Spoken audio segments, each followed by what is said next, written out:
साथियों, कैसे हैं आप सभी? उम्मीद करता हूँ कि आप सभी कुशल मंगल होंगे, अपने अपने घरों में सुरक्षित होंगे अपने परिवार के साथ। तो साथियों, मैं संदीप ठाकुर स्वागत करता हूँ आपके अपने यूट्यूब चैनल स्मार्ट फौजी भाई में। तो दोस्तों, आज हम बात करने वाले हैं एसएससी जीडी कांस्टेबल भर्ती 2018 के बारे में। जैसा कि आप सभी को पता है कि रिजल्ट आने में अब कुछ ही हफ्तों का इंतज़ार करना पड़ेगा हमें। उसके बाद सब कुछ क्लियर हो जाएगा, कौन कौन भाई सिलेक्ट हुआ है और कौन कौन नहीं।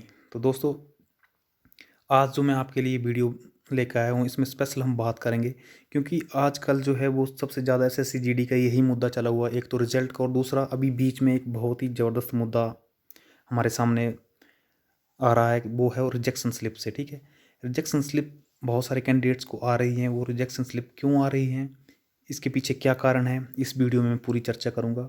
और हाँ, इस वीडियो में जो मैं आपके लिए एक नोटिस लाया हूँ रिजेक्शन स्लिप का, वो 15 दिसंबर को रिजेक्शन स्लिप आई है एक कैंडिडेट की। उसने मेरे को बाकायदा व्हाट्सएप करके वो उसका अपना जो लेटर है ईमेल के थ्रू जो आया तो वो मेरे को शेयर किया है। उसमें क्या है, किस तरह की रिजेक्शन स्लिप आई, उसको क्या है, मतलब उसकी पूरी डिटेल मैं आपको इस वीडियो में दूंगा। और वीडियो को शुरू से अंत तक देखें ताकि आपको पता चल जाएगा। और अफवाहों पर ध्यान ना दें दोस्तों, ठीक है, कि रिजेक्शन स्लिप आ रही हैं तो ये आप ये मत समझो कि हमें रिजेक्ट ही कर दिया है डायरेक्टली। ठीक है, ऐसा भी कुछ नहीं है, डरना नहीं है किसी ने भी। ठीक है, मैं भी एक कैंडिडेट हूँ, आप सभी भी कैंडिडेट हो। ठीक है, तो हर कैंडिडेट्स की जो है मैं अहमियत समझता हूँ। और मुझे भी पता है अगर कोई कैंडिडेट बाहर होता तो उसे कितना दर्द होता। ठीक है, तो आप डरो नहीं, आपकी हर एक परेशानी का हल जो है वो हम करते आ रहे हैं हर वीडियो में, और हमेशा करते रहेंगे। ठीक है, तो जो रिजेक्शन स्लिप आ रही है तो कैंडिडेट से एकदम पागल हो जाते हैं कि पता नहीं रिजेक्शन स्लिप आ रही है, अब हम बाहर ही हो गए। दोस्तों, वो ऐसा कुछ नहीं है रिजेक्शन स्लिप में। ठीक है, रिजेक्शन स्लिप क्यों आ रही है, किस बेस पे आ रही है, सबसे पहले इसका पता करना बहुत बड़ी बात है। ठीक है, उसके बाद जो है वो नेक्स्ट उस पर हम बात करेंगे। तो चलिए, सबसे पहले हम देख लेते हैं इस रिजेक्शन स्लिप में क्या आया हुआ उस कैंडिडेट को। ठीक है, ये व्हाट्सएप पे मेरे को उसने भेजी थी रिजेक्शन स्लिप अपनी ये। ठीक है, ये जो 15 दिसंबर को रिजेक्शन स्लिप आई थी वो है। ठीक है, सबसे पहले ये डेट देख लो आप। ठीक है, कहाँ से आई है, किसने भेजी इसको रिजेक्शन स्लिप।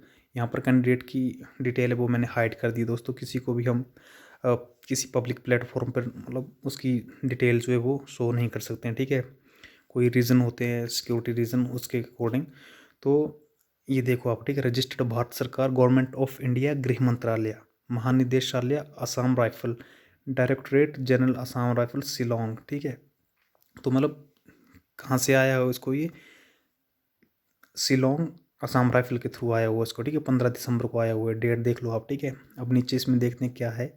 इस पैराग्राफ में आप पढ़िए, ये लिखा हुआ है, call letter for obtaining specimen hand writing signature and left hand thumb, LTI जिसे बोलते हैं इम्प्रेशन। ठीक है, जो ये कॉल लेटर भेजा गया बोलते हैं ये स्पेशल आपकी जो स्पेसिमेन, आपकी जो हैंड राइटिंग लिखवाते हैं। जैसे आपका SSC GD में जब स्टार्टिंग में एग्ज़ाम हुआ तो उसमें एक पैराग्राफ होता है, उस वो लिखना पड़ता है आपको इंग्लिश या हिंदी में। ठीक है, लिखा होगा, आपने भी याद होगा, प्लस सिग्नेचर और लेफ्ट हैंड थंब इम्प्रेशन जो उसे मैच करने के लिए ये आपको कॉल लेटर भेजा गया है।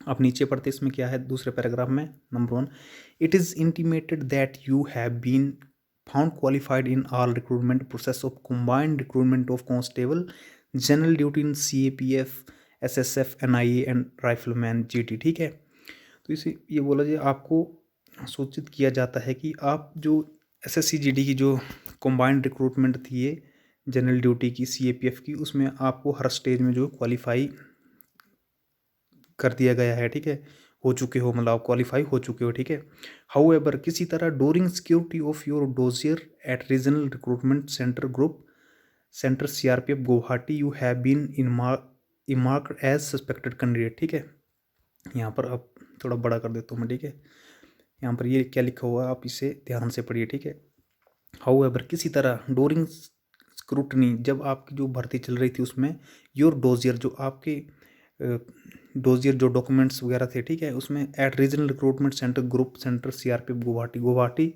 जो आपका क्षेत्रीय भर्ती कार्यालय था गुवाहाटी में, you have been earmarked as suspected candidate, आप जो है एक संदिग्ध कैंडिडेट के रूप में रखे गए हैं वहाँ पर। ठीक है, इमार्क्ड आपको चिन्हित किया गया है, मतलब सस्पेक्टेड संदेहित जो जिसे बोल सकते हैं हम हिंदी में, उस कैंडिडेट के रूप में आपको चिन्हित किया गया है, ठीक है। मतलब आप सस्पेक्टेड हो, आप पे संदेह है कोई उनको।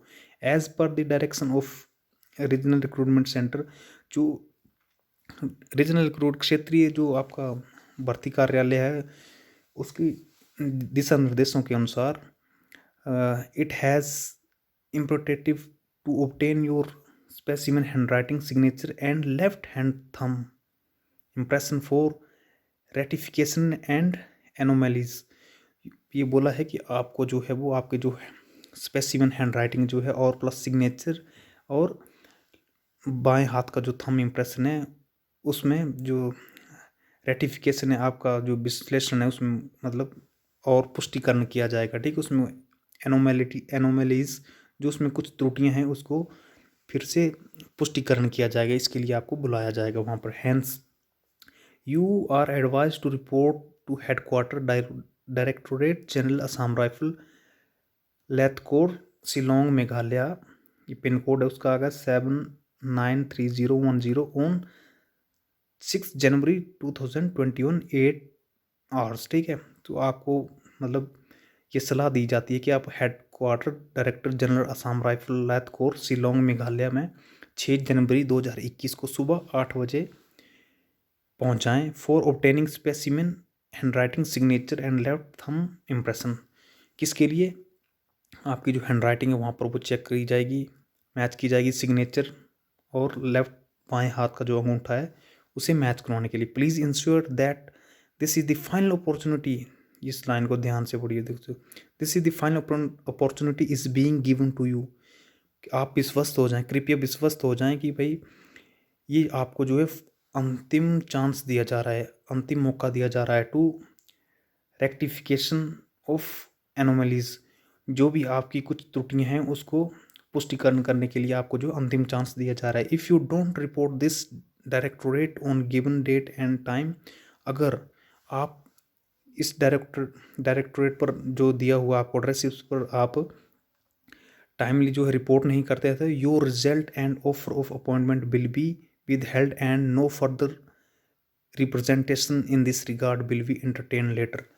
इसके बाद बोला कि आपकी अपॉइंटमेंट और ऑफर को यहीं ख़त्म कर दिया जाएगा, आगे आपकी भर्ती से रिलेटेड कोई विचार नहीं किया जाएगा, यहीं पे आपकी कैंडिडेट जो है वो कैंसिल कर दी जाएगी। ध्यान रहे दोस्तों, ठीक है, ये लिखा हुआ इसमें।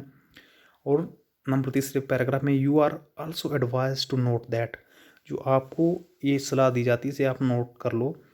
ए पॉइंट में लिखा हो, you will be have to make arrangement for your boarding and lodging at Shillong at your own expense for the duration, कि आपको जो है अपने अरेंजमेंट पे आना है शिलोंग में, और जो भी है आपका रहने वहने का जो भी खर्चा है वो आप सभी का अपना होगा, ठीक है। नंबर 2 बी पॉइंट में, the maximum period for the same may be 1 to 2 days, वहाँ पर आपको 1 या 2 दिन लग सकते हैं, ठीक है।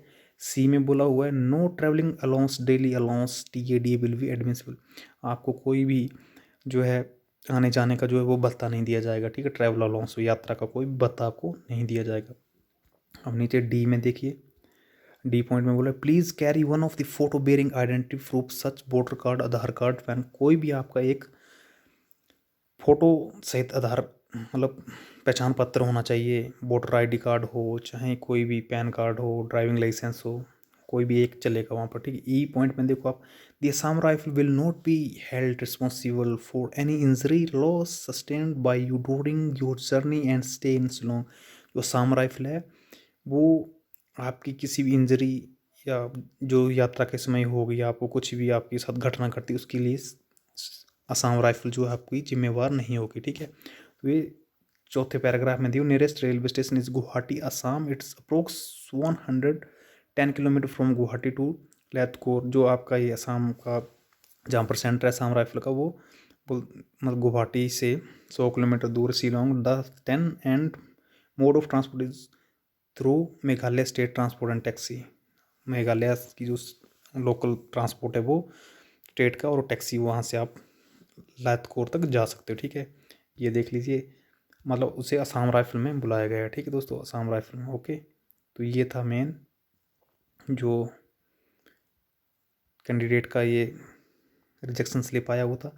दोस्तों इस रिजेक्शन स्लिप को आप ये ना समझें कि ये जो फाइनल रिजेक्टेड कैंडिडेट है, नहीं, इसको मौका दिया गया है एक 6 जनवरी से पहले 6 जनवरी को अगर वहाँ पर प्रेजेंट हो जाता है, अगर उसका मैच हो जाता है सब कुछ, तो वो वहाँ पर उसका जो है सब कुछ क्लियर हो जाएगा, मैच हो जाएगा। तो क्योंकि इस कैंडिडेट का क्या था कि जिस कैंडिडेट ने मेरे को ये भेजा हुआ है उसका जो है डीएमई के टाइम भी सब कुछ मैच हो गया था, और जो फिजिकल हुआ था उसका उस टाइम भी मैच हुआ था, लेकिन पता नहीं फिर भी क्यों इसे सस्पेक्टेड कैंडिडेट में डाला हुआ है। हो सकता है कुछ डॉक्यूमेंट्स में प्रॉब्लम हो इसलिए बुलाया हो, या फिर उनका थंब इम्प्रेशन जो है वो ढंग से मैच ना हुआ हो।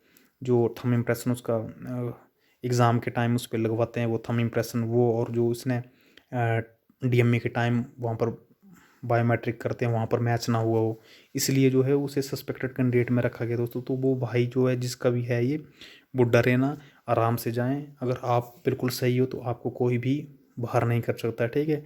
और रिजेक्शन स्लिप का आप इतना बड़ा हुआ ना बनाएं दोस्तों कि रिजेक्शन स्लिप आ रही है तो ये हो जाएगा वो हो जाएगा, इस तरह से कोई भी आपको दिक्कत लेने की ज़रूरत नहीं है, ठीक है। टेंशन ना लें आप। और जो भी है परमानेंट रिजेक्शन स्लिप नहीं है आपको ये, ठीक है। आपकी जो भी क्वारीज हैं, डॉक्यूमेंट्स में दिक्कत है कोई, तो आपको मौका दिया जा रहा है एक, ठीक है। और उसमें आप ओके मतलब सही पाए जाते हो, ठीक है, तो आपको कोई भी मतलब बाहर नहीं करेगा, ठीक है। तो ज़्यादा से ज़्यादा आप टेंशन ना लें। और जो कैंडिडेट जल्दी मतलब टेम्परामेंटल हो जाते हैं ना कि पता नहीं रिजेक्शन स्लिप आ रही है अब हमारी भी आ जाएगी, ये वो हो जाए, यार आपके कोई डॉक्यूमेंट्स में दिक्कत होगी तभी बुलाया जाएगा आपको। अगर आप सही हो तो डॉक्यूमेंट्स सही करके देंगे तो आपको कोई भी बाहर नहीं करेगा, ऐसे कोई भी फालतू का आपको कोई बाहर नहीं करता, ठीक है। अगर आपकी बाकी में कोई बड़ी मिस्टेक है जिसे मतलब ऐसे उनको लगेगा कि सस्पेक्टेड कैंडिडेट है, इसने कुछ धांधली की है, तब जाके होता है, ठीक है दोस्तों। इस तरह से और बाकी कोई भी चांसेस नहीं है, क्योंकि आपको पता मैक्सिमम स्कॉलर बैठे थे, ठीक है। बहुत सारे स्टेट में जो है वो स्कॉलर बिठाए हुए थे एग्ज़ाम में, ठीक है। तो उन्हीं के जो है वो थंब इम्प्रेशन वगैरह मैच नहीं करते हैं लास्ट में, ठीक है। तो वो तो डायरेक्ट ही बाहर हो जाएंगे, जिनके मैच नहीं हुए तो वो तो ओके बाहर हैं। और उनसे जो ये लिखवाई जाती है ना हैंड राइटिंग, ठीक है, आप हैंड राइटिंग वो इसीलिए लिखवाई जाती है कि वो मैच करती है, यानी उसे वेरीफाई किया जाता है। 10-10 बार लिखवाई जाती है, 15-15 बार, ठीक है। तो इस तरह से है दोस्तों ये, इससे ज़्यादा आप वो ना समझें, क्योंकि ये छोटी सी दिक्कत है, वो सही हो जाएगी, ठीक है। रिजेक्शन स्लिप जितनी आनी थी वो आ चुकी है या आ भी रही हैं, वो आपको सभी को मौका दे रहे हैं वहाँ पर, ठीक है। और जो इसकी वजह से रिजल्ट का इस पर कोई असर नहीं पड़ेगा दोस्तों। जो सस्पेक्टेड कैंडिडेट रखे हुए हैं वो सस्पेक्टेड कैंडिडेट का हो सकता है रिजल्ट जो है आपका बाद में निकाल दें या इसी में निकालें, तो हो सकता है थोड़ा बहुत जो है वो लेट हो सके, क्योंकि 6 फरवरी को सॉरी 6 जनवरी को इसको बुलाया है कैंडिडेट को, इसको 6 जनवरी को। तो हो सकता है कुछ ना कुछ आगे पीछे हो रिजल्ट में, या सस्पेक्टेड कैंडिडेट का जो है वो रिजल्ट जो है वो हेल्ड कर दिया जाता है दोस्तों, ठीक है, और उसे बाद में जारी कर दिया जाता है। और जो नॉर्मल कैंडिडेट है तो उनका पहले कर दिया जाता है, ओके। तो आज की वीडियो में सिर्फ इतना ही, मिलते हैं नेक्स्ट वीडियो में दोस्तों। तब तक के लिए जय हिंद, जय भारत, वंदे मातरम।